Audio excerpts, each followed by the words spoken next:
Shalom semua. Selamat bergabung bagi Bapak Ibu sekalian yang baru pertama kali bergabung dengan webinar Halo Konselor. Kalau Bapak Ibu dalam mendaftar tadi memperhatikan kode untuk masuk adalah HK10. Ini artinya webinar Halo Konselor yang ke-10.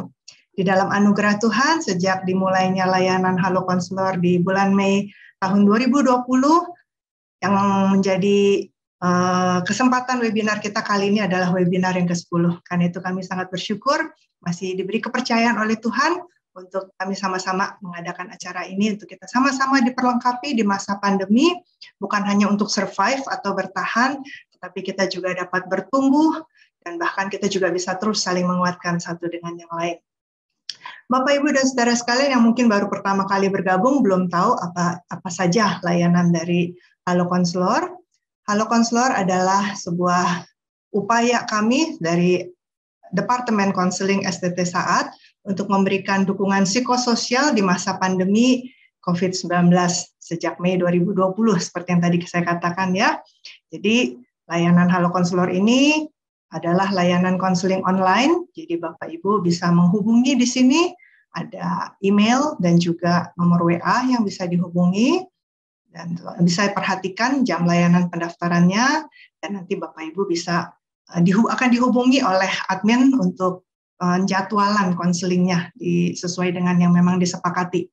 Yang akan melayani adalah alumni-alumni dari program konseling STT Saat yang sebenarnya juga tersebar di berbagai tempat di Indonesia saat ini.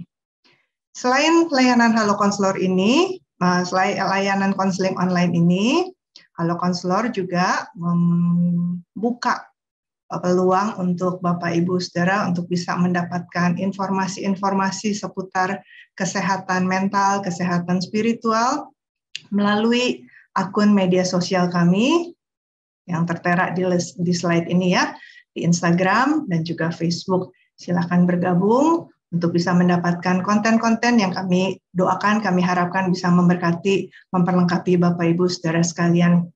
Kami pun mengadakan IG Live sebulan sekali. Nanti akan ada informasi apa itu yang menjadi topik IG Live di bulan Mei.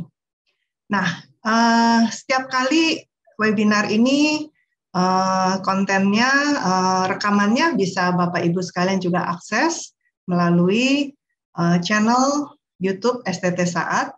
Jadi kalau memang Bapak Ibu ingin melihat kembali hasil rekaman webinar ini dan juga webinar-webinar lain yang diadakan oleh STT Saat dan juga Saat Online Course, silakan subscribe dan bisa lihat dari akun YouTube STT Saat. Demikian pula untuk update info mengenai kegiatan STT Saat, juga untuk pendaftaran mungkin ada yang memang mendoakan untuk studi di STT Saat, juga silakan follow akun Instagram STT Saat sesuai dengan yang ada tertera di slide ini.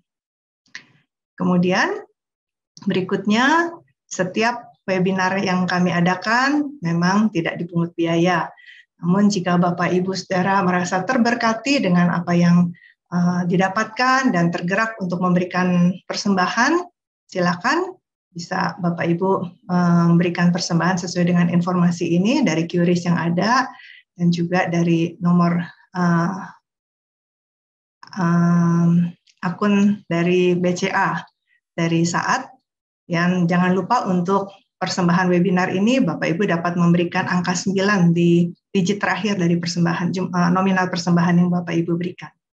Sekian informasi seputar Halo Konselor. Untuk malam hari ini kita bersyukur karena topik kita akan seputar masalah pasangan suami istri dengan judul Lika-liku selingkuh, dan narasumber malam hari ini adalah Bapak Sindunata Kurniawan dan akan dipandu oleh moderator kita Ibu Leni Sitorus, dan keduanya adalah alumni dari program konseling STT Saat. Kami berharap Bapak Ibu Saudara sekalian diberkati melalui apa yang akan kita bicarakan bersama pada malam hari ini. Baiklah, sebelum kita memulai rangkaian acara webinar ini, mari bersama-sama kita datang kepada Tuhan dan kita berdoa. Bapa di dalam surga, kami bersyukur untuk kasih setia dan anugerah Tuhan yang senantiasa cukup buat kami, yang kami bisa rasakan di dalam kehidupan kami semuanya. Sekalipun kami sudah berada di masa pandemi ini lebih dari 1 tahun, tapi kami tetap boleh merasakan pemeliharaan Tuhan yang senantiasa ada, boleh kami alami secara nyata. Terima kasih ya Tuhan, terima kasih juga untuk kesempatan kami bisa bersama-sama belajar pada malam hari ini melalui webinar yang akan disampaikan oleh Pak Sindunata. Kiranya Tuhan yang bekerja melalui apa yang akan disampaikan boleh menolong setiap kami di dalam pergumulan kami masing-masing ataupun di dalam panggilan dan profesi kami masing-masing. Mohon Tuhan yang bekerja melalui hamba-Mu, dan melalui interaksi dengan moderator Ibu Leni. Mohon Tuhan yang juga bekerja melalui setiap perlengkapan teknologi yang kami pakai dan juga jaringan internet. Kiranya semuanya bisa Tuhan tolong berjalan dengan lancar, kami semua peserta bisa diberkati, kami semua boleh diperlengkapi. Dan melalui ini semua juga nama Tuhan yang kami tinggikan. Berkatilah waktu ini ya Tuhan yang kami mau percayakan ke dalam tangan-Mu di dalam nama Tuhan kami, Yesus Kristus. Amin. Baik, waktu selanjutnya saya serahkan kepada Ibu Leni sebagai moderator. Tuhan memberkati kita semuanya. Terima kasih Bu Esther. Bapak Ibu Saudara, selamat malam. Saya senang sekali melihat ada sekitar 73 partisipan ya. Semoga akan bertambah lagi ke depannya ini. Dan ada cukup banyak kita di sini dan kita adalah para pembelajar yang ingin belajar bersama. Dan biarlah Tuhan hadir di tengah-tengah kita untuk menolong kita memahami dan berinteraksi satu dengan yang lain. Kami mengucapkan terima kasih, kita semua sudah bergabung pada malam ini, dan saya sebagai moderator, juga ada panitia yang lain, ada Bu Eni, ada Yosi, ada Dian juga yang nanti sewaktu-waktu bisa menggantikan saya seandainya ada masalah di jaringan ya. Bapak Ibu Saudara, saya ingin menyampaikan, mengingatkan kita supaya kita menonaktifkan audio kita selama acara ini berlangsung supaya tidak terganggu, acara ini tidak terganggu dengan berbagai suara yang lain. Kami juga menganjurkan, menyarankan agar kita menonaktifkan video kita, karena dengan menonaktifkan video kita menolong peserta lain untuk menghemat kuota ya. Nah, Bapak Ibu, untuk pertanyaan ya, kalau kita memiliki pertanyaan di sepanjang acara ini berlangsung, kita bisa menyampaikan pertanyaan kita dengan yang pertama mengetiknya di kolom chat. Jadi Bapak Ibu bisa buka kolom chat, lalu nanti temukan nama partisipan Q&A dan tujukan kepada Q&A gitu. Jadi jangan ditujukan kepada everyone, tapi ditujukan kepada Q&A. Nah, kami juga memberikan alternatif pilihan yang lain. Kalau Bapak Ibu memiliki pertanyaan, bisa diketik juga di www.slido.com. Jadi kita bisa buka browser, sekarang kita bisa persiapkan. Kita buka browser dan kita ketik www.slido.com, lalu pilih joining as a participant dan masukkan kodenya 848969. Boleh dicoba ya, atau kita tulis dulu kodenya supaya tidak lupa. Lalu nanti bisa pilih anonimus atau tanpa nama. Kenapa kami memberikan pilihan ini? Karena hari ini topik kita adalah lika-liku selingkuh yang mungkin agak tabu atau kita mungkin agak malu jika kita ingin bertanya tentang sesuatu yang mungkin agak sensitif gitu. Jadi Bapak Ibu bisa memasukkan pertanyaan ke www.slido.com ini dan memilih anonim ya. Jadi tidak menyebutkan nama. Kalau kita mengetik di Q&A kan nama kita keluar tuh ya, ada namanya di situ. Nah, kalau kita nggak ingin nama kita diketahui, kita bisa ke www.slido.com. Baik, Bapak Ibu, ya kita malam ini akan bersama-sama dengan Pak Sindunata Kurniawan. Selamat malam, Pak. Pak Sindunata Kurniawan akan menjadi narasumber kita pada malam ini. Beliau adalah alumni dari ICT Saat, tadi Ibu Esther sudah mengatakannya. Beliau sudah menikah dan memiliki satu istri dan satu anak remaja. Ya. Nah, riwayat pendidikan beliau adalah lulusan dari Sarjana Psikologi UGM di Yogyakarta, kemudian lulus sebagai Magister Konseling di STT Saat, Malang, juga lulus sebagai Master of Philosophy dalam bidang konseling pastoral di kampus di LSU atau De La Salle University, Manila. Pekerjaan beliau adalah seorang pengajar dan juga konselor. Nah, saat ini beliau sedang mengambil program doktor atau S3 bidang konselor pastoral di kampus yang sama ya, De La Salle University Manila. Beliau juga adalah narasumber rekaman audio Telaga atau Tegur Sapa Gembala Keluarga yang disiarkan di beberapa radio dan juga tersaji di telaga.org. Nah, beliau juga adalah salah satu konselor di Halo Konselor Saat. Baik, untuk tidak memperpanjang waktu lagi, kami persilahkan kepada Pak Sindunata Kurniawan. Silakan, Pak. Ya.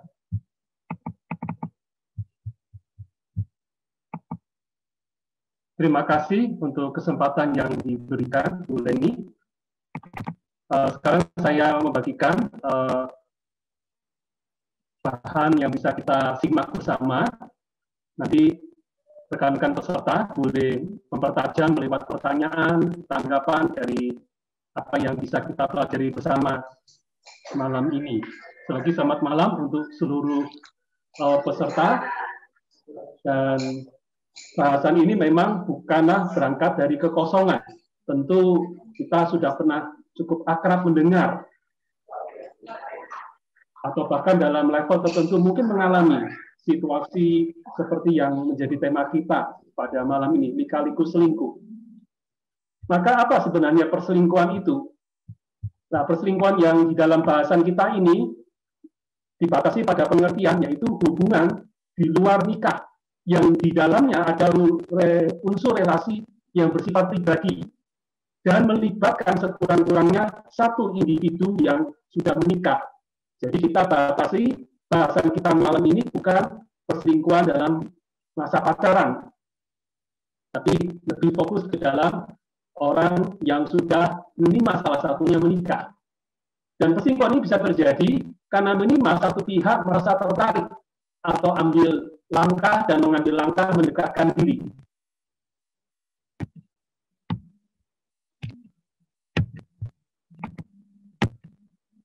Dan perselingkuhan itu sebenarnya memang sebuah proses, sebuah tahapan yang dimulai dari tahap yang normal, yang umum terjadi, yaitu tahap persahabatan. Dari tahap persahabatan masuk ke tingkat yang lebih dalam lagi, yaitu persahabatan yang terlalu akrab.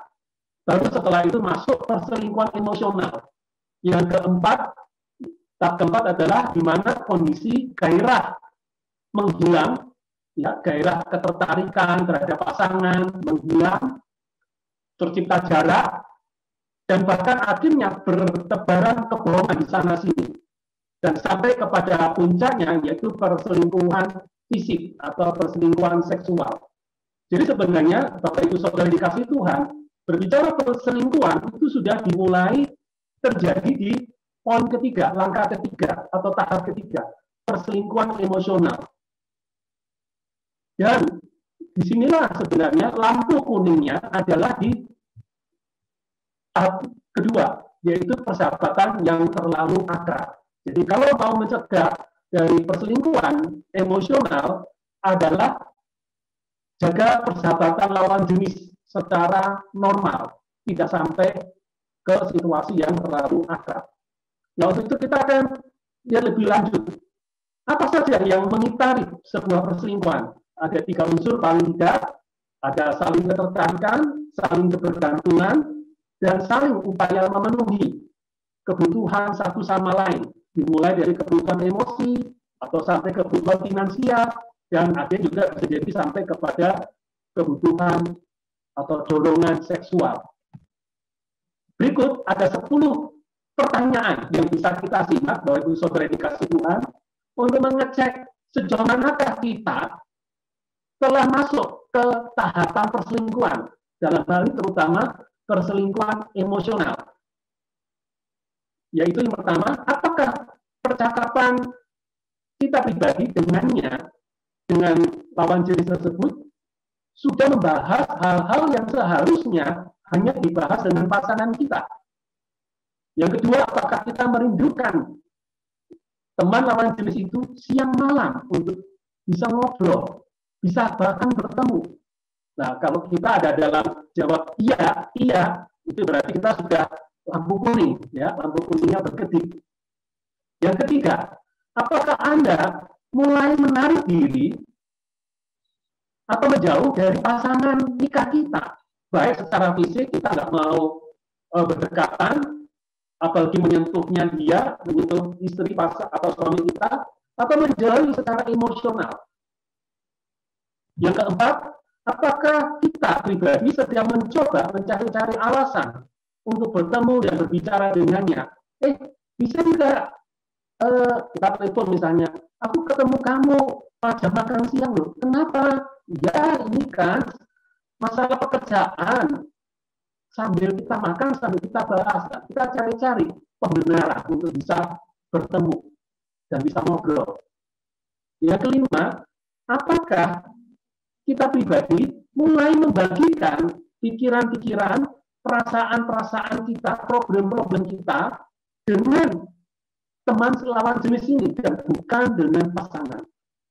Jadi Bapak Ibu Saudara kasih Tuhan, sesungguhnya memang pernikahan yang sehat itu perlu ada batas yang sehat. Termasuk diantaranya tidak membagikan hal-hal pribadi, pergumulan pribadi kepada lawan jenis. Ya, terkecuali kalau itu adalah konselor kita atau mentor kita. Itu lain hal. Tetapi kalau dalam secara umum, pertemanan persahabatan lawan jenis, sebaiknya kita tidak terlalu dalam membagikan pergumulan kita, apalagi tentang pasangan kita kepada teman yang lawan jenis. Ini sudah membuka pintu sesungguhnya. Yang keenam, apakah diri kita pribadi mulai percaya bahwa teman lawan jenis kita itu lebih mengerti kita daripada pasangan kita? Nah, ini juga lampu kuningnya berarti berkedip ya Bapak Ibu. Wah, dia kok iya ya, kok lebih ngerti ya, lebih bisa nerima aku ya, lebih memahami aku ya daripada istriku, daripada suamiku. Nah, ini sudah mulai berkedip lampu kuningnya. Yang ketujuh, apakah ada kata-kata yang bersifat saling menggoda dan bahkan ada rasa minat, hasrat seksual yang meningkat antara kita dengan teman lawan jenis ini? Apakah kita mencoba untuk mencari cara untuk menyentuhnya secara fisik, misalnya menggandeng tangannya waktu menyeberang? Nah ini ya, secara alamiah mungkin kita tanpa sadar melakukan pembenaran diri, rasionalisasi. Kan nggak apa-apa namanya teman, ini teman dari sejak SD, teman-teman pelayanan di gereja, teman pelayanan dulu di kampus. Nggak mungkin lah, kan nggak apa-apa guyonan. Ya bukan guyonan sih, sekedar akar-akaran, hai cantik, apa kabar? Atau kalau kita perempuan, dia laki-laki, hai ganteng, hai tampan, gimana kabarmu? Nah, kata-kata itu pikir kita secara normal, nggak apa-apa. Tetapi sesungguhnya itu sudah mengandung godaan-godaan yang bahkan mengarah menstimulasi hal-hal yang bersifat perasaan romantik dan bahkan mungkin sampai ke seksual. Nah, demikian sebaiknya kita hindari kalau kita mau aman. Ya, tetap di lampu hijau.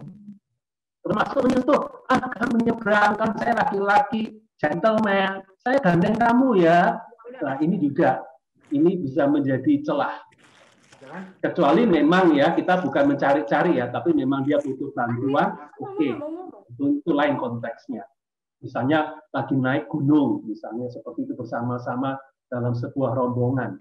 Yang kesembilan, apakah Anda mulai berdandan lebih lama?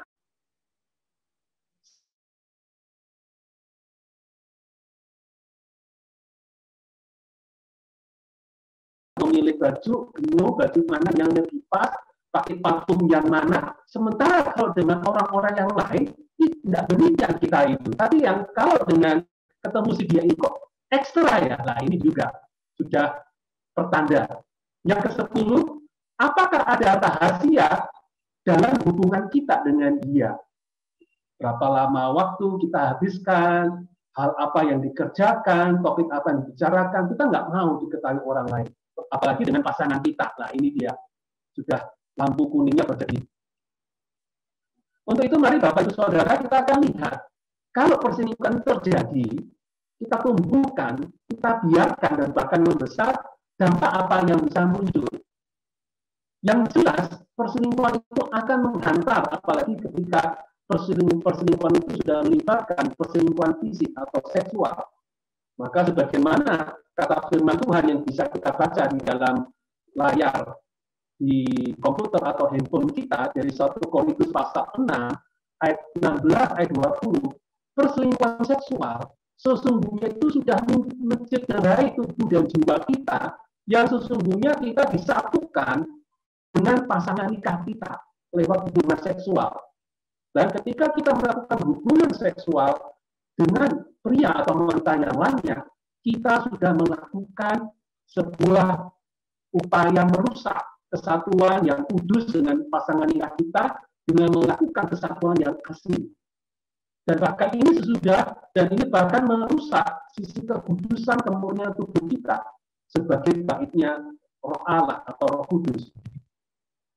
Dan juga di dalam surat Kolose pasal 3 ayat 5 dan 6 memperingatkan bahwa percabulan termasuk perzinahan yang kita lakukan sesungguhnya sudah masuk kepada juga pola yang sama dengan dosa penyembahan berhala, yang dimana itu berarti melawan Allah.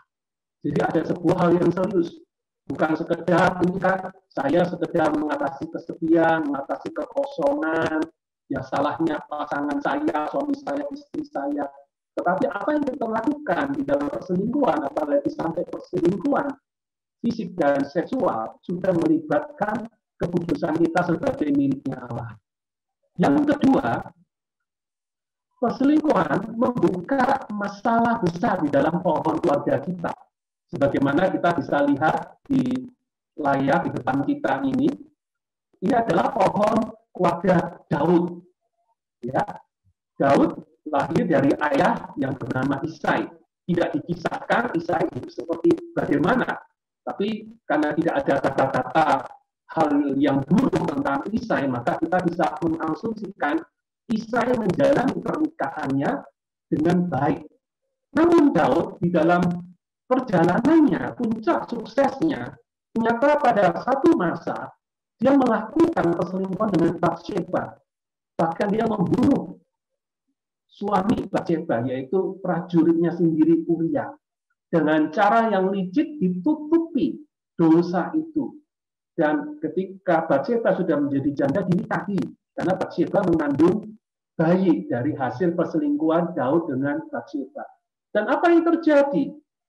Dosa seksual perselingkuhan yang dilakukan oleh Daud ternyata berakibat generasi kedua dimulai dari Amnon, kemudian Absalom, kemudian Salomo, sama-sama juga mengulangi dosa ayahnya, melakukan perzinahan, melakukan hal-hal yang setali tiga uang dengan ayahnya, seperti like father, like son. Begitu ayahnya, demikian anaknya terjadi. Dan bahkan akhirnya dari Salomo pun Rehabiam, generasi ketiga, juga memiliki pergulatan di mana melakukan poligami hingga 78 pasangan wanita, 18 istri, 60 gundik, dan bahkan akhirnya kerajaan Israel menjadi terpecah, Israel utara dan selatan. Jadi kita bisa melihat, Bapak Ibu Saudara kasih Tuhan, Alkitab tidak menutup-nutupi seorang Daud yang adalah orang pilihan Allah, yang dikenal juga mengasihi Allah, bisa dibiarkan Allah ketika memilih jalan perzinahan dan perselingkuhan dan berakibat dari generasi ke generasi sedemikian buruk, apalagi saudara dan saya yang katakan bukan levelnya seperti seorang Daud. Jadi ini benar-benar permasalahan yang sangat serius, perselingkuhan itu. Maka sebenarnya akhirnya kita perlu memilih. Hidup adalah sebuah pilihan. Dan setiap pilihan ada konsekuensinya masing-masing. Apakah kita pilih nikmat membawa sengsara? Enggak, nggak apa-apa lah. Memang aku kan pernikahanku kering. Aku nggak puas dengan suamiku, dengan istriku. Atau ini ada godaan yang tiba-tiba datang. Ya udah ladeni aja. Ya memang nikmat. Tapi membawa kepada kesengsaraan. Ataukah kita memilih menanggung, memikul salib di dalam kesetiaan pernikahan kita, sekalipun tidak mudah, namun membawa kepada kenikmatan. Kenikmatan surgawi maupun kenikmatan integritas yang memberkati keluarga dan masyarakat di sekitar kita. Hidup adalah pilihan. Maka untuk itu mari kita melihat siapa saja yang sesungguhnya rawan dan rentan terhadap perselingkuhan. Yang pertama, kalau saudara dan saya memiliki pohon keluarga yang bermasalah. Seperti kisah pohon keluarga Daud tadi. Kalau kita punya ayah, ibu, kakek, nenek, paman, bibi yang pernah melakukan penyelewengan dalam pernikahannya atau perselingkuhan, berarti ada kerawanan pada diri kita. Yang kedua, kalau kita tumbuh di masa kecil, miskin penghargaan, kita kurang peneguhan positif dari ayah dan atau ibu kita, dan kita tumbuh dengan gambar diri buruk, kurang peneguhan tentang keberhargaan kita. Nah, ini di masa dewasa bisa rawan. Semula mungkin kita pilih pasangan, ya udahlah, pasangan nikah sama dia yang mau menerima kita, mendukung kita.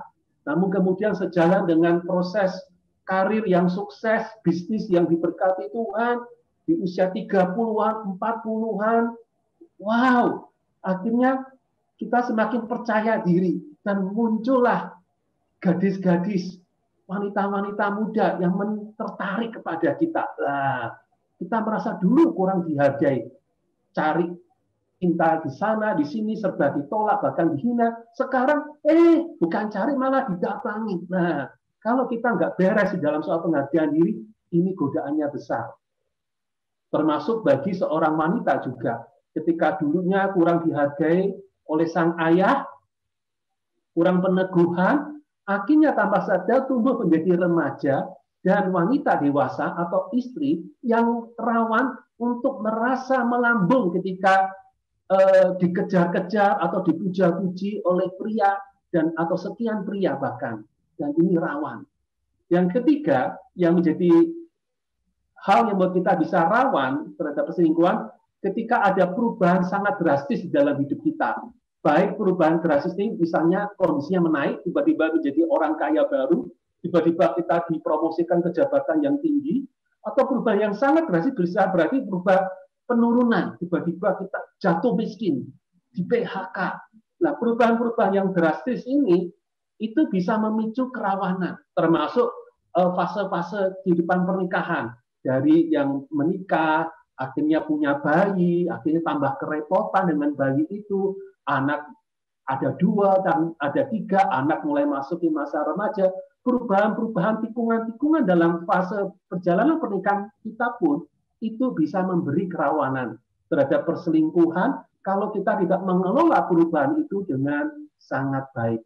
Yang keempat, kerawanan terjadi ketika pernikahan kita kering dan hanya mengutamakan pemenuhan secara seksual semata. Nah, ini sangat bahaya.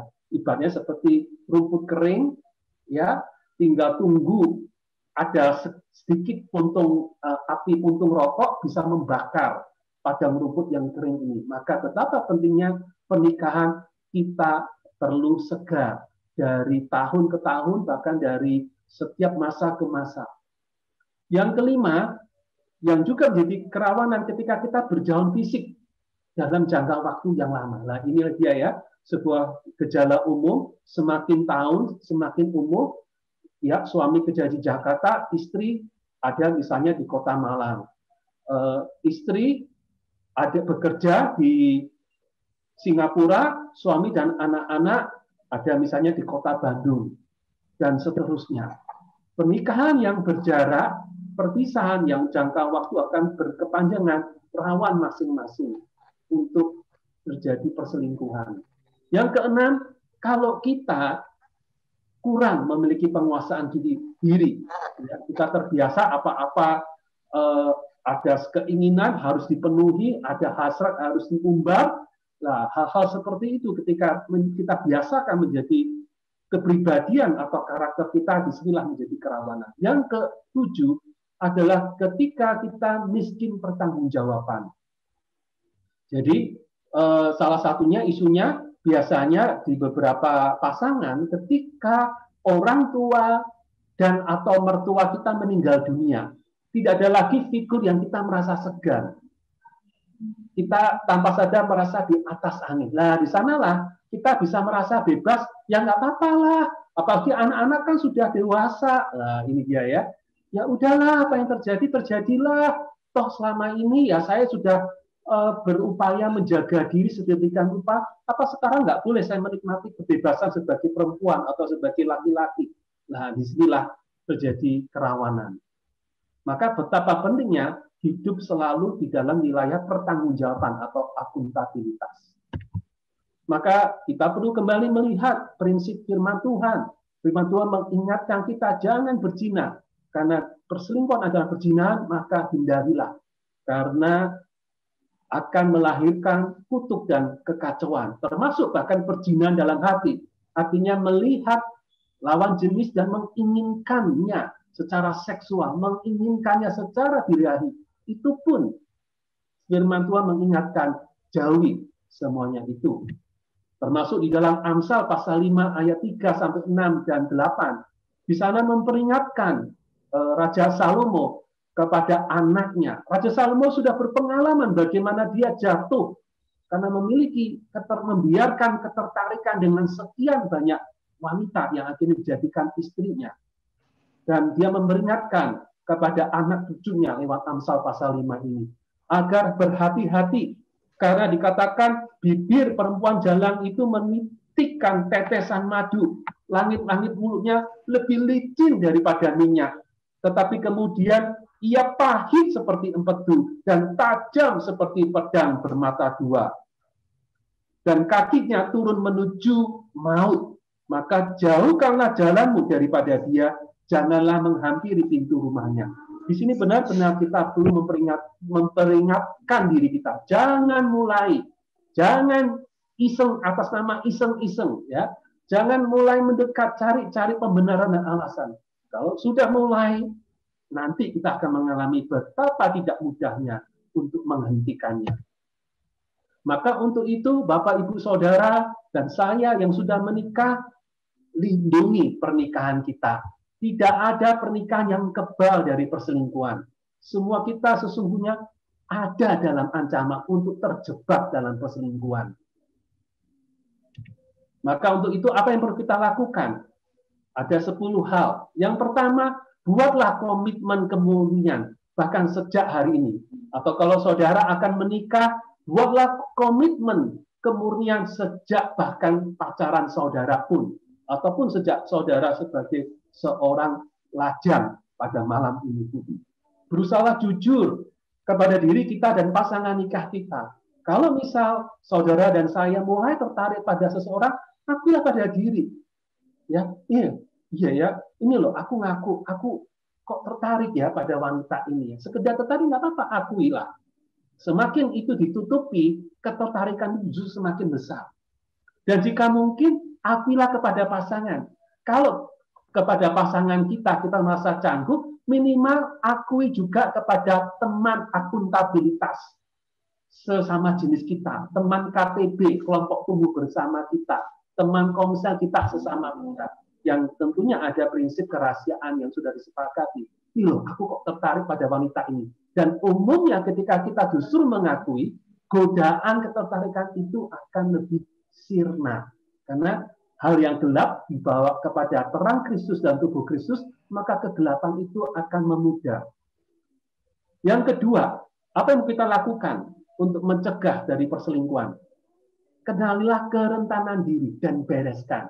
Mungkin kembali kita tumbuh dari pohon keluarga yang bermasalah, kita tumbuh dari sebagai anak yang kurang dipenuhi tangki kasih sayang kita oleh ayah dan atau ibu kita. Kita pernah mengalami kegagalan-kegagalan yang signifikan di masa kecil kita dan memukul penghargaan diri kita. Mari, kalau kita mengenal ada kerentanan diri, bereskan. carilah konselor, carilah hamba Tuhan, atau seseorang yang bisa menolong kita untuk mendaur ulang sampah jiwa kita itu.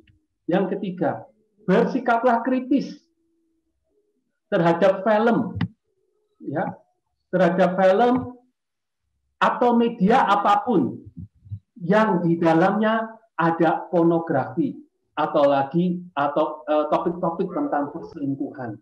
Saya tidak mau mengajak kita legalistik yang hitam putih. Semua yang ada tentang perselingkuhan harus dibuang, misalnya ya. Karena beberapa sinetron yang mungkin kita gemari, khususnya kaum perempuan, isu-isu perselingkuhan biasanya isu yang menarik ya. Tetapi bersikap kritislah. Karena tontonan bisa jadi tuntunan. Apalagi kalau ada pornografi, sesungguhnya tidak ada tempat pembenaran. Kebohongan yang beredar bahwa pornografi atau film porno itu adalah konsumsi orang dewasa. Itu anggapan yang keliru. Pornografi atau film porno sesungguhnya adalah produk sampah. Jadi kalau kita bisa menghindari sampah-sampah itu masuk ke dalam pikiran kita, maka itu akan juga mencegah sampah itu tidak menjadi bagian dari hidup kita. Tapi kalau yang masuk adalah kebenaran, truth in, truth out. Kita membiasakan bergaul dengan hal-hal yang benar, hal-hal yang kudus dan murni, maka yang terkeluar dalam pikiran, perasaan, kehendak, imajinasi, dan keputusan kita tentu juga hal-hal yang bersifat murni dan benar. Yang keempat, milikilah rekan tanggapan sesama jenis. Ya, seperti ini ya Bapak Ibu Saudara yang dikasihi Tuhan, bahwa kita butuh hidup dalam 3 garis pertanggungjawaban. Di dalam anugerah Tuhan, kalau kita punya 3 garis, yaitu garis ke atas ke pembimbing, garis ke samping, yaitu ke rekan pertumbuhan yang sebaya atau peer group, dan garis ke bawah adalah menti atau orang yang kita bimbing, di dalam anugerah Tuhan, saya yakin 99,99% kita akan finishing well. Kita akan mengakhiri pertandingan iman kita dengan baik. Artinya, pertanggungjawaban di sini adalah bukan abal-abal ya, tapi pertanggungjawaban yang otentik. Di mana setiap kali ada godaan pun, belum ada kejatuhan, kita sudah cepat ngaku kepada pembimbing kita atau mentor kita, kepada teman sebaya rekan KTB kita, atau juga di mana ketika kita punya orang yang dibimbing, kita akan punya tuntutan secara moral untuk menjadi teladan bagi dia. Jadi saya dorong minimal saudara punya salah satu dari 3 ini, yaitu salah satu dari 2 tepatnya, yaitu garis ke atas atau ke samping. Ya, ke atas atau ke samping atau bahkan dua-duanya. Itu akan mengamankan kita. Kalau kita hanya punya garis ke bawah orang yang dibimbing, itu masih rawan.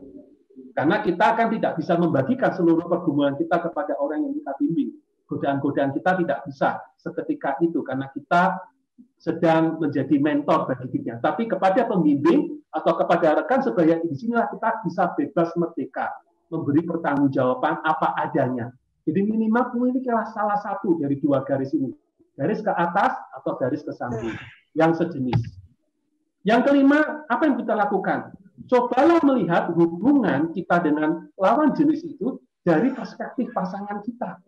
Apakah kalau pasangan kita melihatnya, nyaman enggak cara kita mengembangkan relasi dengan lawan jenis itu? Yang keenam, jangan mulai menggoda secara seksual, seperti yang tadi di awal dibahas. Ya, hati-hati bahwa kebanyakan perselingkuhan dimulai dari godaan tanpa rasa bersalah. Dan sesungguhnya persahabatan yang sehat tidak membenarkan secuil pun godaan seksual. Yang ketujuh, jadikanlah pernikahan kita masing-masing sebagai prioritas paling utama. Utamakan memenuhi kebutuhan pasangan kita. Jadi ketika kita menjadikan pernikahan kita hanyalah objek penderita, waduh beban, di sana. Itu sudah, kejatuhan itu sudah dimulai. Ketika kita membiarkan pernikahan kita kering, bahkan kering kerontang, di sanalah sudah terjadi sesungguhnya tahapan kejatuhan itu. Tinggal tunggu tanggalnya, kita ketemu dengan siapa, kita akrab dengan siapa. Jadi jadikan prioritas kita untuk menikah dan mempertumbuhkan itu sebagai prioritas yang sangat utama. Dan sejalan dengan itu, kejarlah keintiman dengan Tuhan. Karena sejalan kita semakin intim dengan Tuhan, maka kebutuhan kita juga untuk intim dengan pasangan nikah kita akan semakin tinggi.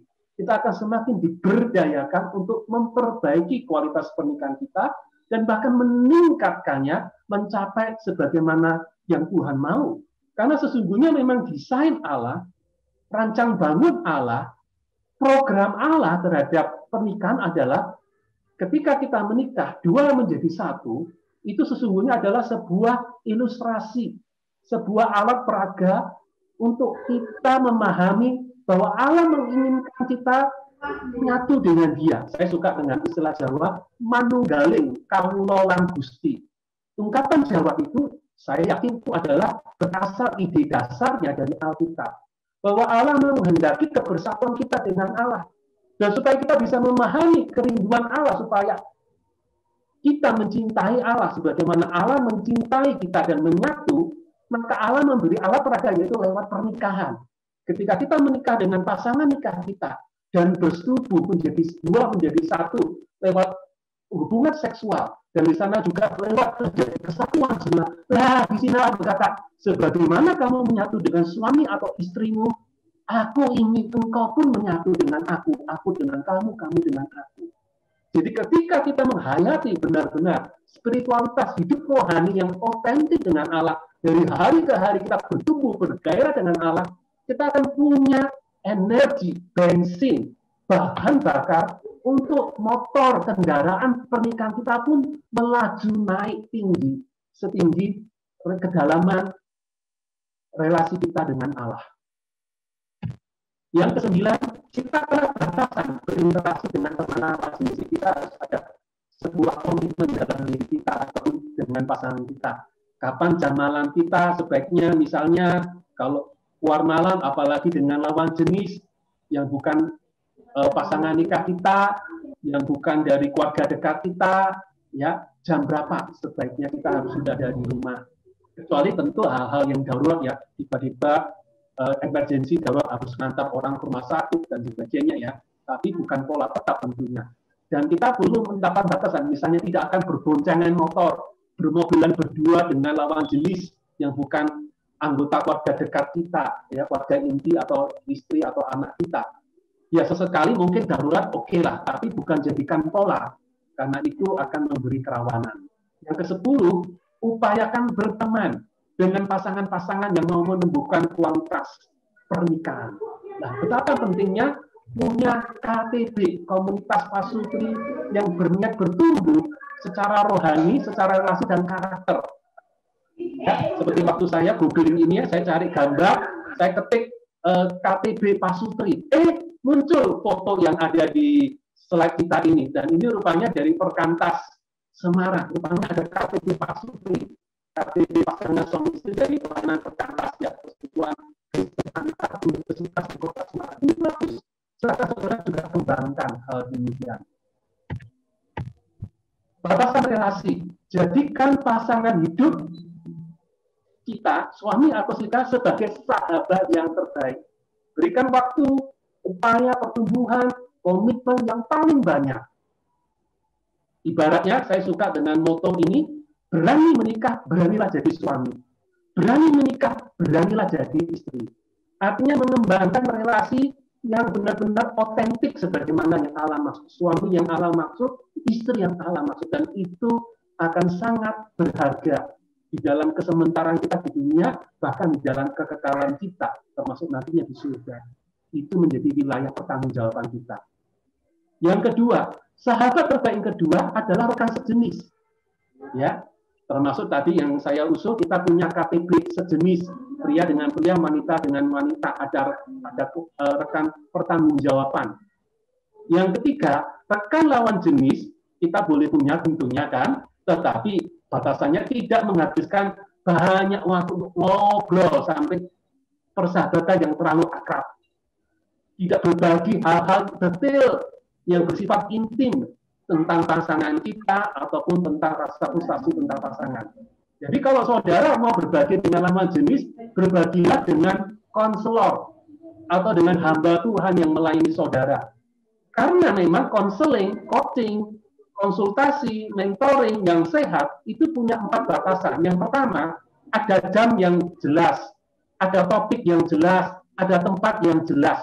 Jadi tidak bisa namanya konseling, coaching, yuk kita ke mall. Yuk konselingnya jam 10 malam di tempat yang sepi. Itu bisa menciptakan dari konseling menjadi konsleting.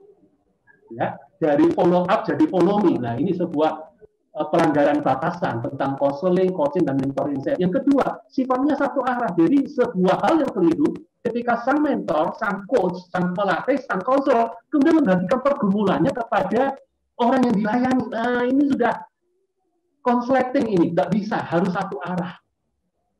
Yang ketiga, bersifat memberdayakan, bukan menciptakan kebergantungan terus-menerus. Yang keempat, akuntabel, bisa dipertanggungjawabkan kepada orang lain, kepada atasan, kepada rekan kerja. Jadi tidak ada yang disembunyikan. Maka bagaimana ketika kita sedang berhadapan dengan situasi perselingkuhan? Apa yang perlu dilakukan supaya perselingkuhan bisa diakhiri dengan baik? Maka sang pelaku jelas tentu perlu mengaku apa adanya, semuanya diakui. Dengan berapa pria, dengan berapa wanita dia sudah berselingkuh, bahkan sekian tahun ini, lebih mengaku semuanya. Kalau dicicil, justru akan menciptakan rasa tidak percaya yang semakin berkepanjangan. Dan ketika seorang pasangan korban selingkuh itu mengetahui bahwa suami atau istrinya selingkuh, maka sesungguhnya di detik itulah dia sedang memulai perjalanan duka citanya. Dan perjalanan duka cita adalah sebuah perjalanan yang panjang. Minimal ada 6 fase. Ada fase kemarahan, fase penyangkalan, fase tawar-menawar, fase depresi, fase sampai puncaknya fase menerima. Dan itu perjalanannya bisa sekian bulan dan bahkan sekian tahun. Nah, disinilah tugas kita yang bersalah, baik suami atau istri yang berselingkuh, untuk menyadari dan tidak menuntut pasangan kita segera memaafkan dan mengampuni kita. Izinkan pasangan kita untuk marah, untuk naik turun. Perasaannya percaya tidak percaya itu salib yang harus kita pikul karena memang dosa kita. Jangan menghindari tanggung jawab itu. Kita sudah membuat minus tabungan kepercayaan pasangan kita, maka kita harus berani untuk mencicil mengisinya kembali tahap demi tahap. Maka untuk supaya bisa jalan dengan baik, sebaiknya upaya untuk merestorasi, memperbaiki situasi pernikahan yang dicederai dengan perselingkuhan, libatkan konselor, libatkan rekan KTB kita, bahkan mentor kita untuk membantu, mendampingi, dan menengahi dalam perjalanan tersebut. Yang kedua, yang ada di layar kita, bahwa ketidakcocokan tidak mudah dengan berakhirnya perselingkuhan. Jadi tetap bukan berarti karena saya sudah mau berhenti dari perselingkuhan saya, ya udah berarti nanti kita akan baik begitu saja. Tetap ada sekian masalah. Nah, di sini kembali mediator, penengah, termasuk konselor dibutuhkan. Dan jangan lupa, memang akan muncul kebutuhan untuk melakukan perubahan. Yang kadang kita nggak tahu akan jadi seperti apa. Tapi itulah kebutuhan demi kebaikan bersama. Maka di sini dibutuhkannya kerendahan hati, takut akan Tuhan, untuk terus kita gelorakan. Sebagaimana gambar ilustrasi kita dari ular menjadi kepompong, akhirnya menjadi sebuah kupu-kupu yang indah. Kalau kita mau setia menjalani proses pemulihan atau restorasi dari perselingkuhan, ujungnya adalah sebuah kebaikan dan kemuliaan Tuhan yang akan kita nikmati di dalam pernikahan yang dipulihkan itu. Bersabarlah dan setialah bertekun di dalam masa kesesakan itu, baik sebagai suami atau sebagai istri yang bersalah atau sebagai korban.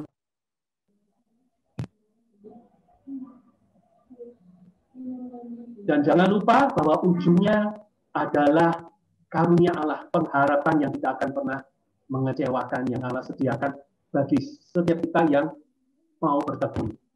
Dan bagaimana kalau pasangan kita tetap mau berselingkuh walaupun sudah ketahuan?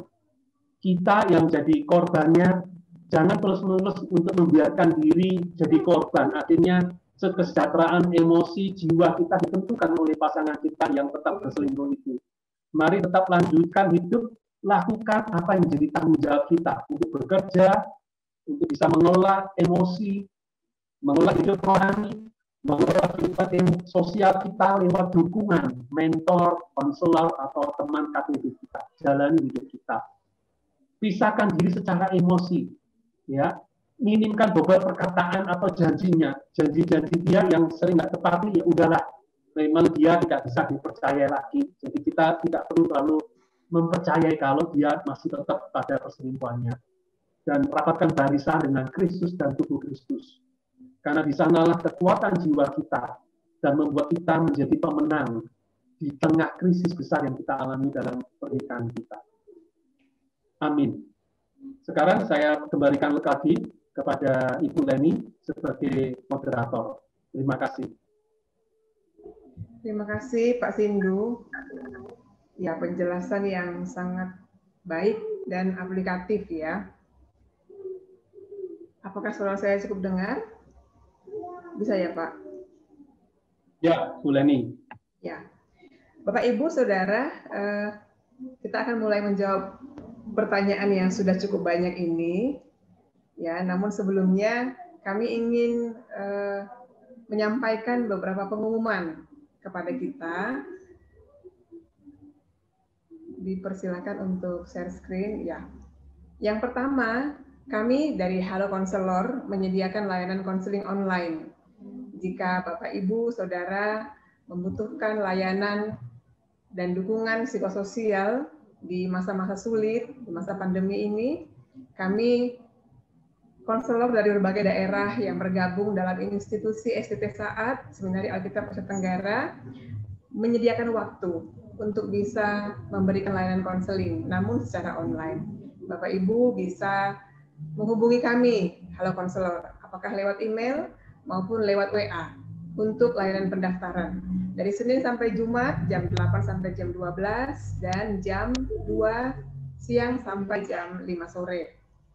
Hari besar libur. Yang berikutnya, kami juga menyediakan info-info dan juga konten-konten yang baik untuk dilihat dan dibaca melalui Instagram halokonselor.saat atau melalui Facebook halokonselor.saat.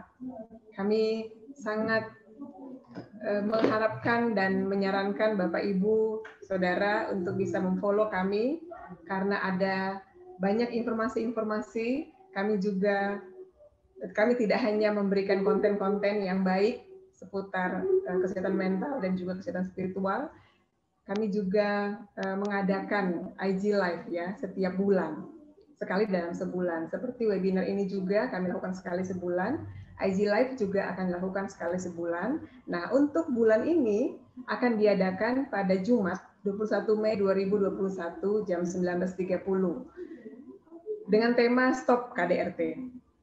Narasumbernya adalah Ibu Yosefin dan moderatornya adalah Siska. Kemudian ada beberapa program STT Saat yang kami ingin sampaikan. Yang pertama adalah menelusuri jalan panggilannya dengan tema Kaki yang Kuat yang akan membahas mengenai Habakuk 3 ayat 19 akan diadakan pada Sabtu 22 Mei 2021 jam 10 WIB. Ada beberapa materi yang akan disampaikan, yaitu pemetahan kebutuhan gereja-gereja Indonesia, juga spiritual discernment dan teologi vokasi, juga ada renungan dari Bapak Hari Sugianto dengan tema Dia Memanggil, dan perkenalan prodi MTH, jalur S1 umum. Jadi Saat sedang membuka sebuah prodi MTH yang boleh diikuti oleh orang-orang yang tergerak ya untuk melayani sebagai hamba-hamba Tuhan, tapi mereka memiliki latar belakang sekolah yang non teologian. Jadi bisa mengambil MTH di jalur ini. Yang berikutnya, STT Saat juga punya program preaching conference ya dengan tema Preaching the Parables pada tanggal 7 sampai 9 Juni 2021 pukul 8 sampai jam 12. Bapak, Ibu, Saudara bisa mendaftar di link yang ada, yaitu bit.ly/PC Juni 2021. Kemudian Saat juga akan mengadakan Saat Protumia Camp dengan tema Suffering and the Goodness of God in a Sick World. Diadakan pada 26 sampai 28 Juli 2021 melalui Zoom, dan pendaftaran bisa di link bit.ly Rotumia 2021.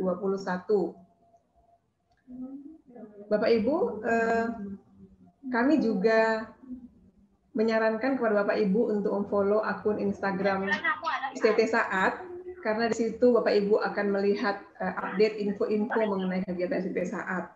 Juga untuk rekaman hasil webinar yang hari ini dan juga yang sudah lalu, juga ada rekaman saat online course, itu bisa dilihat di channel STT Saat di YouTube, dan kami menyarankan Bapak Ibu untuk mensubscribe YouTube kami. Juga jika Bapak Ibu merasa diberkati dengan pelayanan saat, STT Saat, dan ingin mendukung pelayanan ini, silahkan mentransfer dari QR Code yang tertera di layar Bapak Ibu Saudara, atau juga bisa mentransfer melalui nomor rekening BCA atas nama STT Saat. Bisa memberikan angka atau kode 9 di belakang nominal. Baik, Bapak Ibu, kita akan lanjutkan ke menjawab pertanyaan-pertanyaan yang sudah masuk. Ya, Pak Sindu, kita mulai dari pertanyaan pertama ya, Pak. Ya, Bu Leni. Yang pertama pertanyaannya adalah, apakah selingkuh itu seperti sebuah penyakit yang bisa kambuh? Jadi misalnya dulu udah pernah selingkuh, lalu apakah bercerai atau tidak bercerai pun, mungkin nggak ke depannya bisa selingkuh lagi? Silakan Pak. Ya, terima kasih Bu Leni. Jadi memang bisa demikian. Jadi perselingkuhan itu ya sama halnya ya dengan kebiasaan buruk atau dengan sebuah dosa. Kan bisa kan seseorang punya pernah korupsi, pernah berbohong, kemudian dia bertobat, kemudian dia sekian waktu kemudian dia berbohong lagi atau korupsi lagi. Jadi disinilah pentingnya betapa vitalnya hidup dalam 3 garis pertanggungjawaban. Seperti saya katakan, minimal harus punya 1 garis dari 2 ini, garis ke atas atau garis ke samping. Dan akan bagus lagi kalau kita punya garis ke bawah, di mana kita membimbing, memuridkan orang yang lain, sehingga kita punya tuntutan untuk jadi teladan. Dan sejalan itu kita wajib punya salah satu garis ke atas, mentor yang setiap minimal sebulan sekali kita ketemu, kita dicek, atau mungkin punya teman KTB sebaya sesama pria sama wanita, di mana katakan sebulan 2 kali kita ketemu, lapor kehidupan kita punya proyek pertumbuhan karakter dengan mempelajari sebuah buku ataupun sharing saat teduh. Nah di sana sisi-sisi gelap kita dulu pernah jadi pembohong, dulu pernah koruptor, dulu pernah selingkuh. Sisi gelap itu karena kita hidup di dalam terang Kristus dan terang tubuh Kristus, maka kegelapan masa lalu kita akan lebih teredam, lebih sirna. Jadi penting kita selalu hidup prinsipnya dalam terang Kristus dan tubuh Kristus. Demikian, Bu Leni. Ya, terima kasih Pak. Berarti namanya bukan penyakit ya Pak, tapi memang itu dosa. Karena itu kita harus menjaga relasi kita dengan Tuhan supaya tidak terulang lagi, gitu ya Pak ya. Pertanyaan yang kedua Pak, ini mengenai Daud, ya. Dia juga menyinggung Salomo gitu. 2 pribadi ini adalah 2 tokoh yang hebat dalam Alkitab ya. Kedekatan mereka dengan Tuhan, mereka menjadi raja yang besar gitu pada zamannya. Tapi mereka justru adalah orang-orang yang punya kecenderungan seksual yang cukup cukup menyedihkan begitu. Nah, bagaimana hal ini bisa dipahami? Kita sebagai orang awam itu kok kayaknya melihat dari itu nggak beriman, tapi ternyata Alkitab mencatatnya sebagai orang yang dekat dengan Tuhan. Ya, terima kasih Bu Leni. Jadi sebenarnya apa yang terjadi pada Salomo dan kepada Daud, saya pikir sama dengan saya, sama dengan Bapak Ibu Saudara, bahwa kita secara pada umumnya punya dorongan seksual yang bersifat normal. Jadi Daud pun normal, Salomo normal. Tetapi memang di dalam konteks, di dalam masa perjanjian lama, budaya saat itu mengizinkan terjadinya poligami. Itu poinnya di sana. Dan sebenarnya memang Daud kan punya sekian istri. Malah di sanalah Tuhan marah. Kamu saya izinkan berpoligami secara resmi. Kenapa? Lantas kamu melakukan perselingkuhan dengan wanita lain. Nah, disinilah kesalahan fatalnya Daud. Tuhan memberi toleransi, kembali bukan untuk prinsip umum ya. Prinsip umum Allah tetap monogami. Tapi dalam konteks budaya PL saat itu Allah boleh dikatakan memberikan toleransi dalam budaya perjanjian lama pada masa itu. Tetapi bicara tentang libido seksual, sesungguhnya Daud, Salomo, saya, Bapak Ibu Saudara, sama. Jadi bahkan saya akhirnya menyimpulkan dalam perjalanan pembelajaran saya di dunia psikologi, konseling, ataupun sebagai seorang konselor, atau bahkan sebagai seorang suami, sebenarnya yang dikatakan, saya itu Pak Sindu, libido seksualnya itu tinggi sekali. Sehingga nggak cukup hubungan seks hanya dengan seorang wanita. Butuh 100 wanita seperti Salomo. Maaf, itu sebuah kebohongan. Seksualitas sesungguhnya, jantungnya itu bukan pada orgasme seksual.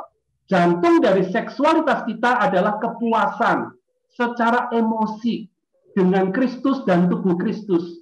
Dengan Allah dan dengan sesama. Kalau kita menikmati keintiman emosional dengan suami atau istri kita, kita menikmati keintiman emosional spiritual dengan Tuhan kita menikmati keintiman emosional dengan saudara-saudara seiman kita, atau pertemanan dengan orang-orang lintas iman pun, maka sesungguhnya kita nggak akan sampai menggebu-gebu dengan dorongan seksual yang meletup-letup itu. Kenapa orang kecanduan seksual? Itu karena luka, karena kekosongan jiwa. Akhirnya kompensasinya kepada hal yang seksual yang bersifat berlebihan. Kenapa orang kok gila makan sampai obesitas? Sebenarnya kan kebutuhan makan 3 kali makan, 2 kali snack, kan? Tetapi kenapa kok saya makan? Itu sebenarnya lebih banyak tekanan jiwa, kekosongan jiwa yang kita ekspresikan ke dalam pola makan. Hal ini sama dengan pola seksual, bisa menjadi pelarian dari sesungguhnya masalah yang bersifatnya emosi spiritual atau psikospiritual. Demikian Bu Leni. Oh, oke. Jadi menarik sekali ya Pak. Berarti memang kita nggak bisa mengatakan Daud sama Salomo itu apa ya? Karena mereka nabi, jadi mereka itu bukan manusia gitu ya. Jadi kita mau menganggap bahwa Daud dan Salomo itu juga manusia. Mereka manusia yang normal seperti kita. Gitu ya. Jadi mereka juga sebenarnya punya apa ya, punya kecenderungan ke dalam dosa. Gitu ya Pak ya. Baik.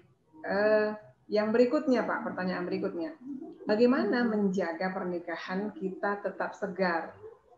Ya, anak, kesibukan kita masing-masing itu rentan membuat pernikahan kita menjadi sekedar hanya serumah dan biologi semata. Nah, bagaimana Pak menjaganya tetap segar? Yang pertama, kenali bahasa cinta pasangan kita. Mungkin Bapak Saudara sudah tahu, kalau belum tahu bisa googling, cari bahasan tentang 5 bahasa cinta atau 5 bahasa kasih. 5 love languages. Ya, itu dikemukakan dengan sangat cerdas oleh seorang penulis dari anak Tuhan, hamba Tuhan di Amerika Serikat bernama Gary Chapman.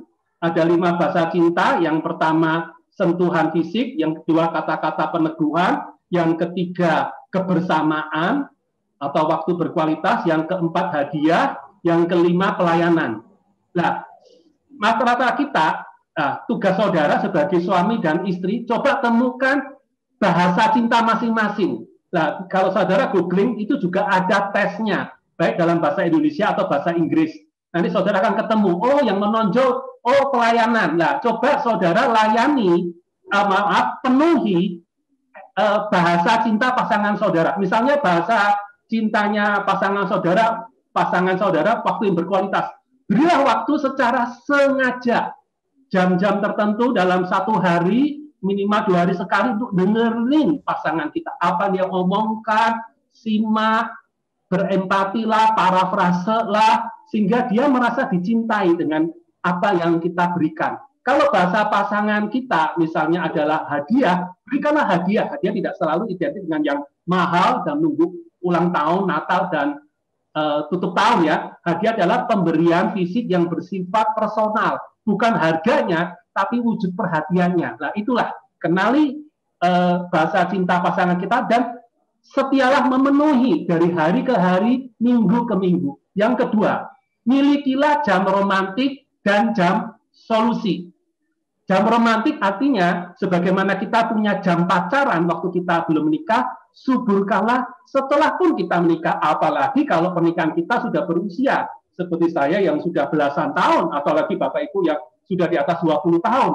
Wajib hukumnya kita punya jam romantik di mana paling enggak sebulan saya usung minimal 2 kali atau bahkan kalau bisa seminggu sekali 1-2 jam kita dating kencan dengan pasangan nikah kita. Tidak bicarakan masalah apapun, tapi melakukan hal yang menyenangkan pasangan kita. Maunya apa?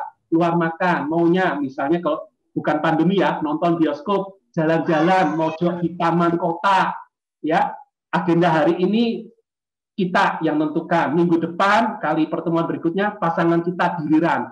Itu khusus untuk mengisi tabung cinta 1-2 jam seminggu sekali atau bahkan minimal kalau saya sebulan minimal 2 kali.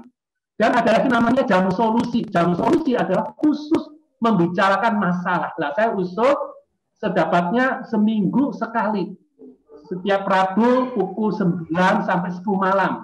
Tidak boleh digeser gitu ya, supaya tidak ada yang menghindar. Jadi tidak ada masalah, apa-apa omongkan. Unek-unek selama seminggu yang belum kesampaian karena suami istri sibuk, kita lampiaskan istilahnya pada Rabu pukul 9 sampai 10 malam. Ekspresikan. Dan pasangan kita nggak boleh lari, kita saling menghadapi masalah-masalah yang perlu ditemukan solusinya. Nah, saya yakin minimal hal itu ya menemukan dan mengisi bahasa cinta pasangan kita dengan setia. Yang kedua, menghidupi jam romantik dan jam solusi secara teratur berkala. Saya yakin minimal itu aja, itu sudah akan mengangkat pernikahan kita akan segar. Apalagi, ditambah saat terakhir, kalau kita punya mau bertumbuh di dalam Kristus, baca firman Tuhan, saling saat teduh, ikut KTB Pasutri, ikut pelayanan di gereja atau di sebuah komunitas pelayanan dan melayani pasutri muda lainnya, jadi mentor. Nah, di sana komunitas rohani punya garis ke atas, ke samping dan ke bawah, itu juga akan menolong menjadi poin ketiga yang bisa menyuburkan pernikahan kita selalu segar sampai pun kita tutup mata meninggal di dalam perjalanan hidup kita. Demikian Bu Leni. Wah, ide yang sangat bagus ya Pak. Jadi kita perlu waktu-waktu kencan juga Pak ya setelah menikah ya. Perlu ada waktu kencan. Benar, Bu Leni. Jadi ada 3 tadi solusinya. Yang pertama adalah mengenali bahasa kasih dan melakukan bahasa kasih pasangan kita. Yang kedua memiliki waktu kencan dan waktu solusi. Dan yang ketiga, memiliki komunitas ke atas dengan Tuhan, komunitas dengan sesama, dan kita bisa melayani pasutri-pasutri yang lain. Baik, kita ke pertanyaan berikutnya, Pak. Ini tentang perceraian dan pernikahan kembali. Ya. Nah, apakah perceraian diizinkan jika pasangan yang selingkuh minta untuk bercerai? Lalu, kalau sudah bercerai, apakah diperkenankan untuk menikah kembali? Demikian, Pak. Ya, isu ini adalah isu yang kontroversial. Ya, jadi saya sendiri mempelajari, termasuk di dalam program studi saya di Sekolah Teologi, termasuk sampai hari ini, saya sedang memantau tahap yang sekarang terakhir, tahap doktoral. Itu akhirnya saya jadikan sebuah paper kuliah saya sendiri, sebuah mata kuliah. Jadi memang waktu saya mengkaji dari pandangan berbagai pandangan teolog ataupun terutama teolog biblika, teolog Alkitab, itu masing-masing punya argumentasi masing-masing. Ada yang mengizinkan perceraian, ada yang sama sekali berkata tidak terhadap perceraian, ada yang mengizinkan perceraian kalau itu terjadi perzinahan pada pasangannya. Masing-masing punya bobot teologis dan biblika masing-masing. Jadi ini sifatnya wilayah kontroversi. Tetapi sikap saya begini, saya bukan ahli biblika, saya lebih sebagai pembelajar, memang pendalaman saya lebih ke dunia dinamika pastoral ataupun konseling, bukan di penggalian bahasa asing dan sebagainya. Tetapi dari para scholar, para sarjana Alkitab yang semuanya sangat saya hormati, saya menetapkan batasan begini. Sedapat-dapatnya, jauh lebih baik pertahankan pernikahan. Sedapat-dapatnya. Ya. Jadi kecuali kalau memang sudah kesulitan kita bertahan. Tapi jauh lebih baik yang pertama, upayakan, pertahankan pernikahan kita. Sekalipun pasangan kita berzina, ya, dan sebagian teolog dan pendeta mendukung perceraian atas nama perzinahan, saya lebih mendorong pertahankan. Mendorong ya, bukan memaksa. Konselor, apalagi hamba Tuhan tidak boleh ya memaksa. Saya pun tidak akan pernah memaksa, tapi memberi pertimbangan sebagai seorang konselor. Karena begini, ketika kita terjadi perceraian, sesungguhnya terjadilah antara dua yang menjadi satu, ibaratnya dua kertas, ya, dua kertas, kemudian kita lem, kemudian apa yang terjadi kalau kita buka paksa, Bu Leni? Kertasnya akan bagaimana? Oh iya, Pak. Ya, koyak, rusak. Lah demikian. Pasangan suami istri yang bercerai, terjadi kekoyakan jiwa. Jiwa yang terkoyak suami dan istrinya. Ada penderitaan masing-masing. Sedapat-dapatnya, berdoalah, minta pertolongan Tuhan, rapatkan barisan dengan Kristus dan tubuh Kristus, supaya pasangan kita itu bisa bertobat pulih, dan kita juga mau dipulihkan untuk membangun kembali, sekalipun membangunnya dari minus. Bukan dari nol ya, dari minus 10, minus 100, beranilah melangkah dengan iman bersama Kristus dan tubuh Kristus. Kembali, kekuatan jiwa kita bukan seorang diri, tapi bersama Kristus dan tubuh Kristus. Ada mentor, ada konselor, ada komsel KTB yang menolong kita selain Tuhan yang menolong kita secara supranatural. Upayakan sedapat-dapatnya. Kecuali kasus-kasus khusus, misalnya suami kita adalah residivis yang selalu melakukan KDRT dan bisa membunuh kita dan anak-anak kita. Kalau nggak bercerai, kita akan selalu punya peluang untuk disakiti, dibunuh kita ataupun anak kita. Yang apa boleh buat? Ini ya kasus yang super khusus. Tapi kalau maaf tanda kutip, sekedar pasangan kita berzina, upayakan terjadi pemulihan pernikahan. Terkecuali pasangan kita itu yang memang bersikeras. Aku memang nggak mau sama kamu. Aku maunya cerai. Ayo bertanah. Nggak mau. Aku maunya cerai. Nah, karena dia maksa. Ya udah Pak, boleh buat kan. Tetapi kalau itu masih ada dalam wilayah kontrolnya pada kita, upayakan di dalam nama Kristus, oleh pertolongan Roh Kudus, oleh anugerah Allah kita bertahan. Demi menghayati karunia pernikahan yang memang dari awal Allah izinkan, Allah sudah berkati pernikahan kita. Nah, ini sifatnya kembali pertimbangan saya. Ini bukan soal kewajiban dan tidak hitam putih, tapi bersifat pastoral apa yang saya sampaikan. Demikian Bu Leni. Kalau sudah bercerai, Pak, apakah bisa menikah kembali? Nah, ini betul. Kalau secara pastoral, ya akhirnya akan terjadi kan kita di dalam realitas, pasangan-pasangan Kristen pun, pasangan-pasangan yang sudah diberkati secara gerejawi, baik gereja Katolik, baik gereja Kristen dari denominasi apapun, setelah bercerai tetap menikah lagi kan.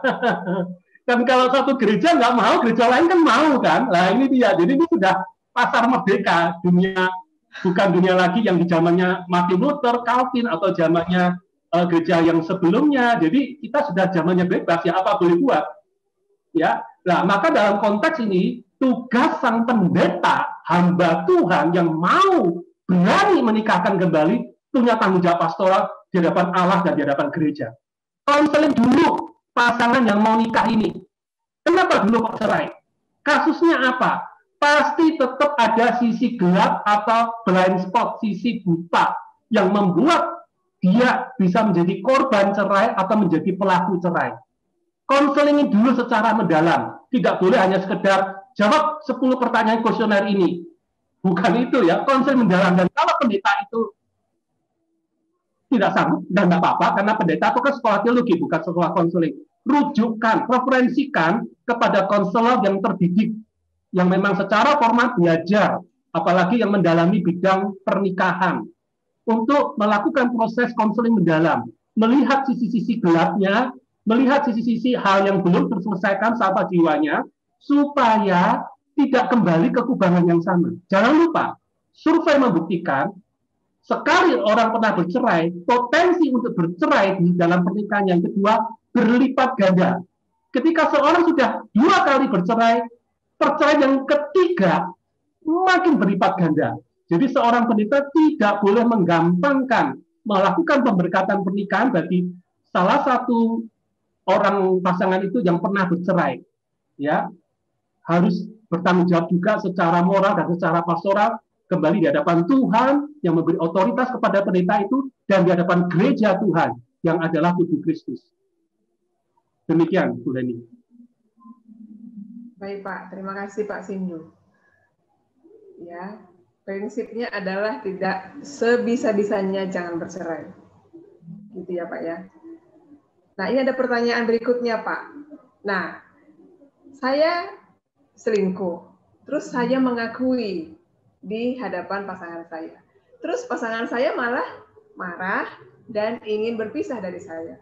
Terus gimana dong Pak? Apakah lebih bagus saya nggak mengakuinya daripada saya mengakuinya, terus pernikahan kami jadi bermasalah? Prinsip yang pertama, kegelapan itu wajib dibawa kepada terang Kristus dan tubuh Kristus. Apalagi kalau kegelapan itu adalah kegelapan berkenan pernikahan kita. Maka jauh lebih baik kegelapan itu dibawa kepada terang tubuh Kristus terlebih kepada pasangan nikah kita. Karena kalau kegelapan itu tidak pernah kita bawa kepada terang tubuh Kristus yang termasuk di dalamnya adalah pasangan nikah kita, potensinya besar untuk kita mengulangi lagi. Itu yang pertama. Yang kedua, kalau pasangan nikah kita tahunya dari orang lain, bahkan sekian tahun kemudian baru tahu, beban yang kita pikul akan jauh berlipat ganda. Berarti kamu tidak ngaku selama 15 tahun ini. Berarti milas titik rusak susu sebelanga. Mungkin kita jatuh secara seksual dengan seorang pelacur, dengan seorang pekerja seks komersial, dengan seorang teman kantor kita hanya 1 kali, dan kemudian kita bertobat. Tapi karena kita tutupi selama 15 tahun, dan 15 tahun kemudian pasangan nikah kita baru tahu, maka dia akan dengan alamiah dan manusiawi tidak akan mempercayai 15 tahun itu berarti kamu juga bohong dengan hal-hal yang lain.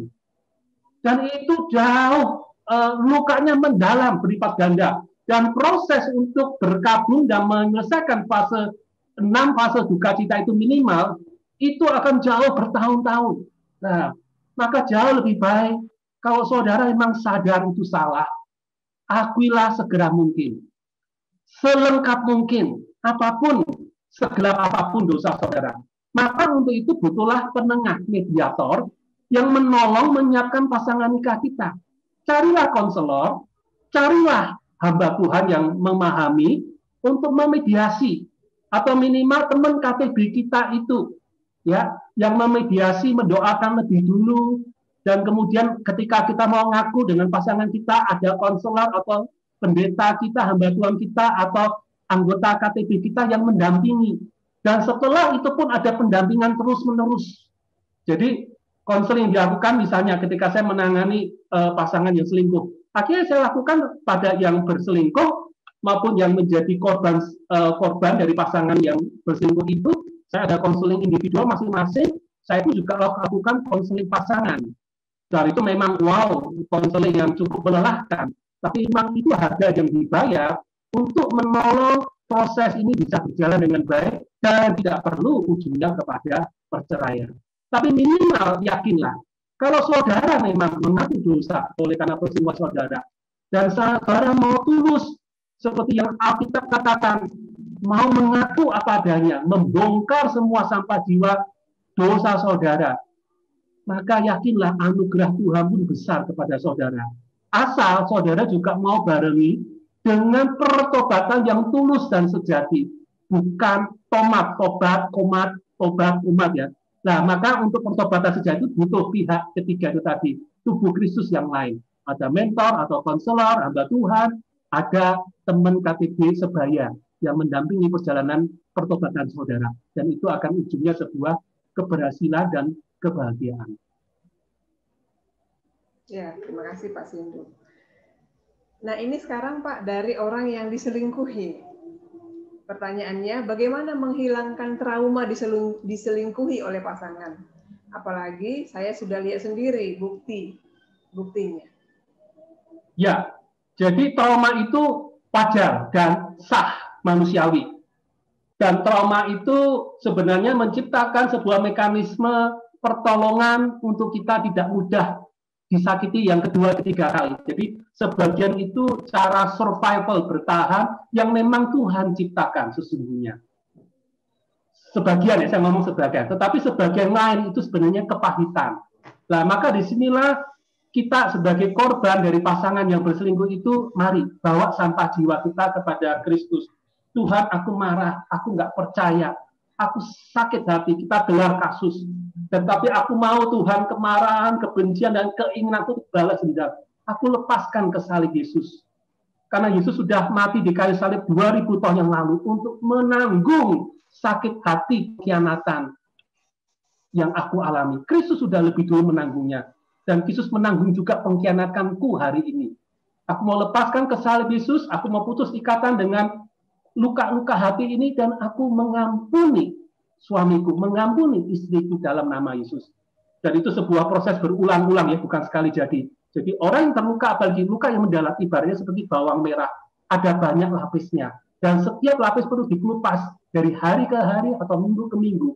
Dan itu sebuah perjalanan pengampunan. Jadi pengampunan sebuah keputusan, tapi juga sebuah perjalanan pertumbuhan yang perlu terus diulangi, keputusan mengampuni di dalam nama Yesus. Nah, sejalan dengan itu, pasangan kita yang berselingkuh itu perlu berani untuk mulai mengisi tabungan kepercayaan yang sudah minus ini. Yaitu setiap apapun yang dilakukan, wajib lapor. Ibaratnya, maaf ya, bahasa lebaynya itu seperti tahanan kota. Kalau kita pernah tahu aturan tahanan kota ya yang dilakukan oleh negara kita ataupun di semua negara di dunia, tiap hari bahkan ya harus lapor ke kepolisian. Ya, kamu ngapain hari ini? Ngapain? Lakukan apa? Nah, sama. Kita yang berani, maaf, berselingkuh harus berani untuk tanggung harga pertobatan kita. Tiap hari, bahkan mungkin tiap jam, lapor istriku, suamiku, saya ke sini, sana. Kalau perlu kasih fotonya. Kalau ditanyain jangan marah. Karena kitalah yang membuat dia marah sedemikian rupa. Jadi itu untuk menolong, memupuk kepercayaan. Dan itu maaf tidak singkat. Itu bisa bertahun-tahun terjadi sedemikian. Nah, maka juga satu sisi, kita yang jadi korban diselingkuhi, jangan kemudian lantas mengumbar, menuntut suami istri. Ayo lapor, pokoknya begini, nggak boleh. Itu hawa nafsu. Kita juga berdosa kalau demikian. Tetap ada buah Roh Kudus, salah satunya karakter penguasaan diri. Ada saatnya kita kok nggak nyaman ya. Aku pengen tanya detail. Tapi ada saatnya kita harus berkata cukup, Sindu, cukup. Kita berkata diri cukup. Tuhan sumber rasa aman. Dia suamiku, istriku sudah lapor segini, udah percayai aja. Jadi bangunlah rasa aman dengan Kristus dan tubuh Kristus lewat KTB, Komsel kita, kelompok PA kita, itu akan menolong sisi luka ketidakpercayaan kepada suami istri kita untuk sedikit demi sedikit lebih terkurangi. Dalam perjalanan panjang, akhirnya itu akan lebih lama makin menyusut. Nah, memang bukan waktu yang singkat, butuh bahkan perjalanan sekian tahun. Demikian Bu Leni. Baik, Pak Sindu. Ini ada pertanyaan tentang apakah mungkin bila kita berteman dengan lawan jenis, berteman akrab, tapi tidak ada perasaan apapun? Kita mungkin, teman kita mungkin tidak mungkin. Jadi hati-hati. Jadi jangan hanya mengukur diri sendiri. Lihat orang lain. Dan sebaiknya jangan main api. Jangan coba-coba.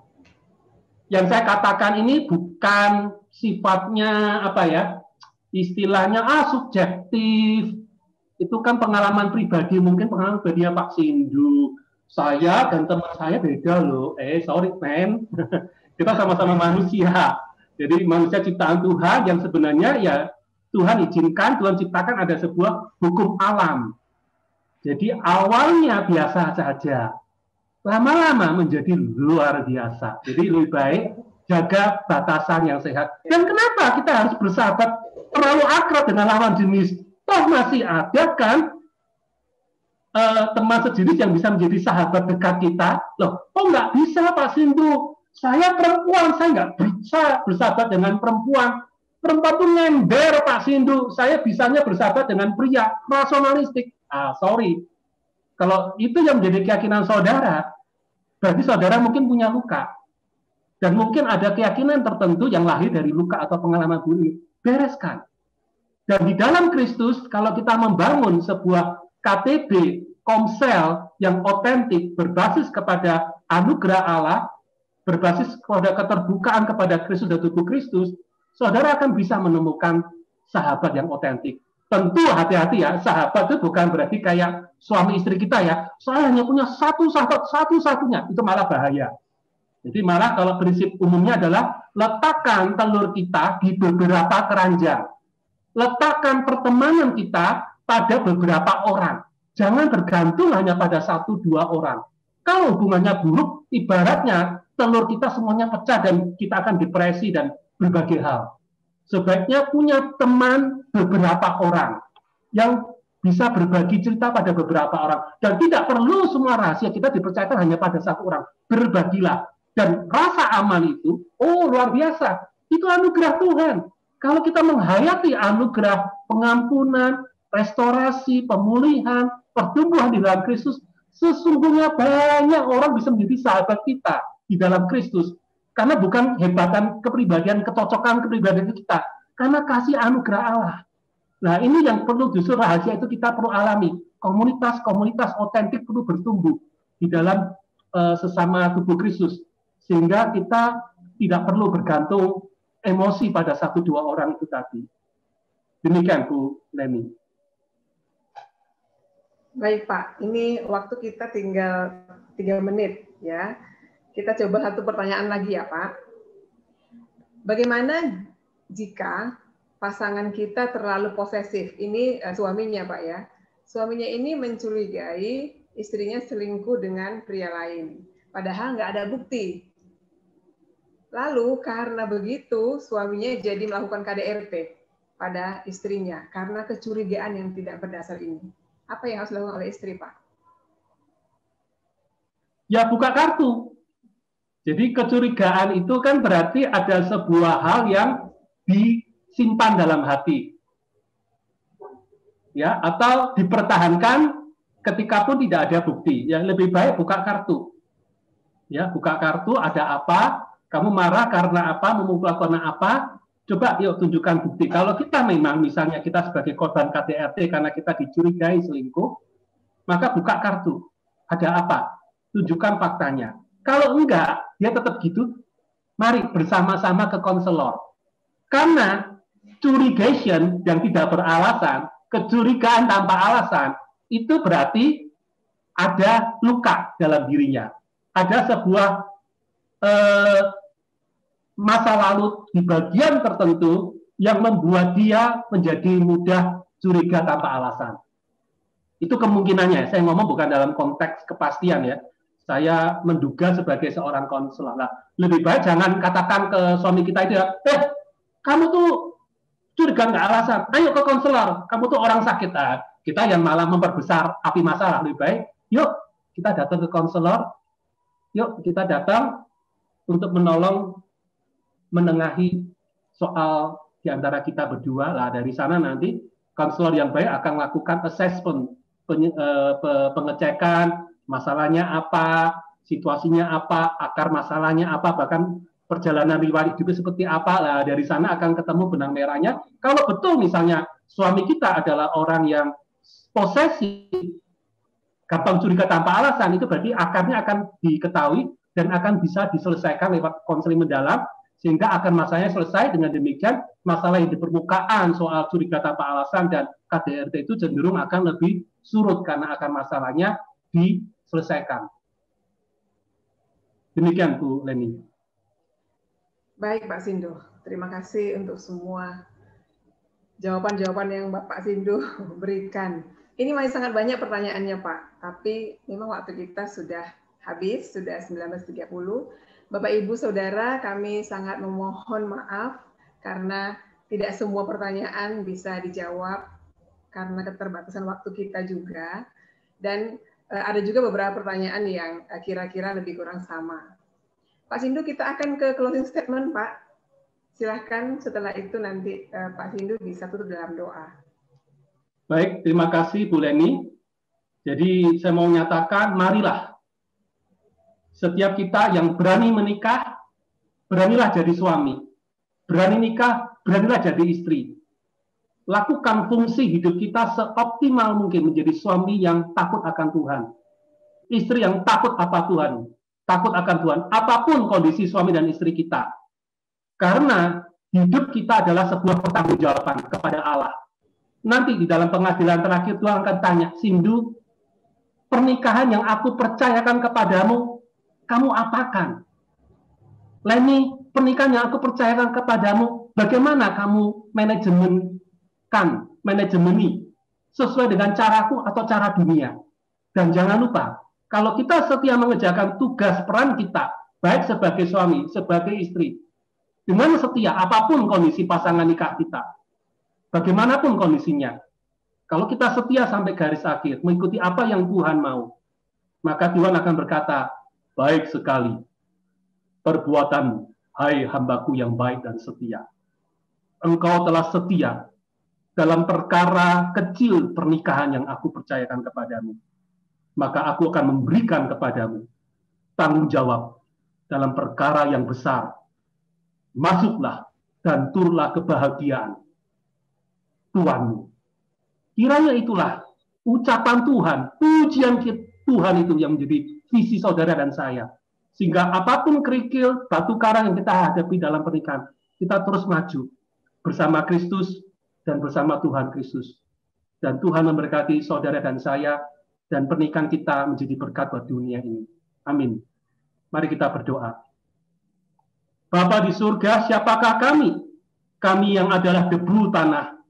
Kami yang bahkan adalah manusia, keturunan manusia yang sudah jatuh dalam dosa. Tetapi kami sangat bersyukur, kami sudah ditebus oleh darah Kristus menjadi milik Allah. Dan dimeteraikan oleh Roh Kudus jaminan keselamatan kami. Diberi anugerah untuk bertumbuh bersama Kristus dan tubuh Kristus. Maka berkatilah pernikahan kami masing-masing.